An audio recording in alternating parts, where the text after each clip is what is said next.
85 आपकी अनुमति हो तो मैं पूरा उत्तर आ गया। उत्तर आ गया। चलो पूरा पूछो।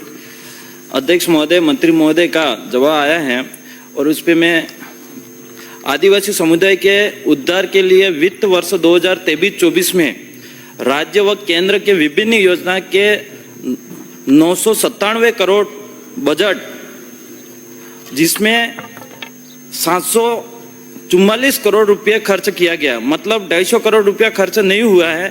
पैसा क्या खर्च नहीं हुआ और उस बजट के आगे क्या किया गया, इसमें भी विशेषकर केंद्र की जो पीएमजे योजना के राज्य के लिए आवंटन 100 करोड़ में से 1 रुपया भी खर्च नहीं बताया।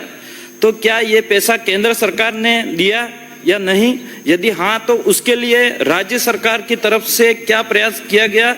और परिशिष्ट ब में जो खर्च का जो ब्यौरा दिया गया है उसके तीसरे नंबर पेज पर स्विमिंग पूल 3 करोड़ के आसपास बजट खर्च किया गया है। तो स्विमिंग पूल कहाँ बनाया, किसकी मांग पर बनाया? क्या स्विमिंग पूल बनाकर आदिवासी बच्चों का विकास करोगे या फिर स्विमिंग पूल और अन्य अनावश्यक जगह पर टीएडी का जो बजट उपयोग किया जा रहा है उसको रोकने का प्रयास रखते हो? उसकी जानकारी सदन को। माननीय मंत्री जी। माननीय अध्यक्ष महोदय जी, माननीय सदस्य ने सवाल उठाया है कि केंद्र सरकार का 1000 करोड़ रुपए खर्च नहीं हुआ। अध्यक्ष महोदय जी, ये केंद्र सरकार का 23-24 का बजट है। वो बजट केंद्र सरकार से आया नहीं, उस समय सरकार कांग्रेस की थी, आया नहीं तो खर्च करने का सवाल ही नहीं। दूसरा एक इन्होंने कहा कि ये जो खेल स्टेडियम मांगा नहीं होगा ना, खेल मांगा नहीं, आप पूछो। दूसरा ये है खेल स्टेडियम बांसवाड़ा में तारणताल स्वीकृत है 9/9/21 का, सरकार इनकी थी।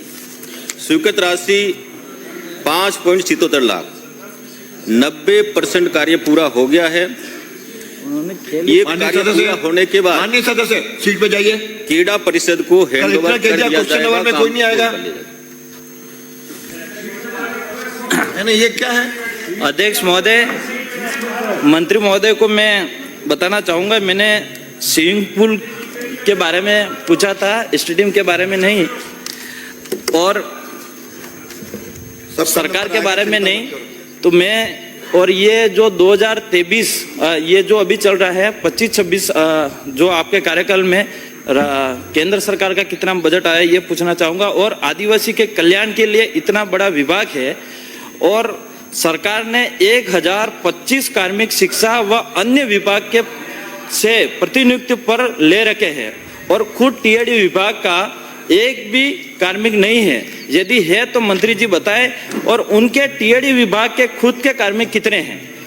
छात्रावास अधीक्षक के जो 470 वार्डन के पदों पर भर्ती के लिए जो प्रक्रिया जारी है, तो क्या माँबाड़ी के केंद्र 100% एसटी वर्ग शिक्षा सहयोगी लगा रखे हैं? उसी तर्ज पर 770 वार्डन पदों पर एसटी वर्ग के अभ्यर्थी लगाने की मंशा रखते हो? सदन की मेज पर अवगत कराए।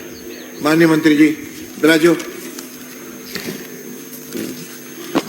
प्रश्न तो गोलमोल है, प्रश्न तो कुछ है नहीं। अध्यक्ष महोदय जी, आपने ये कहा कि 470 पद जो हमारे हॉस्टल हैं इनमें पहले केडर नहीं था और केडर नहीं था तो हम लोग शिक्षा विभाग से अध्यापक लेते थे और उनको वार्डन के तौर पे लगाते थे। अब हमारा केडर बन गया और उनकी कार्मिक विभाग द्वारा उसकी प्रक्रिया चालू है। ये होने के बाद में हमारा केडर बन जाएगा। अध्यक्ष महोदय जी, पहले हमारे छात्रावास अभी जो बढ़ गए हैं 452 छात्र हैं और ये 70 पद है। क्योंकि ये जो अंतर है ये इसलिए अंतर है कि जो अभी जो वार्ड हॉस्टल वगैरह खुले हैं इसके कारण से ये अंतर आ रहा है। तो ये भी पद जो है फाइनेंस को भेज कर स्वीकृत करा करके पूरा करेंगे। अगला प्रश्न श्री सर रामकेश एसटी एक के जो सेकंड, वार्डन है दो हो वो गए।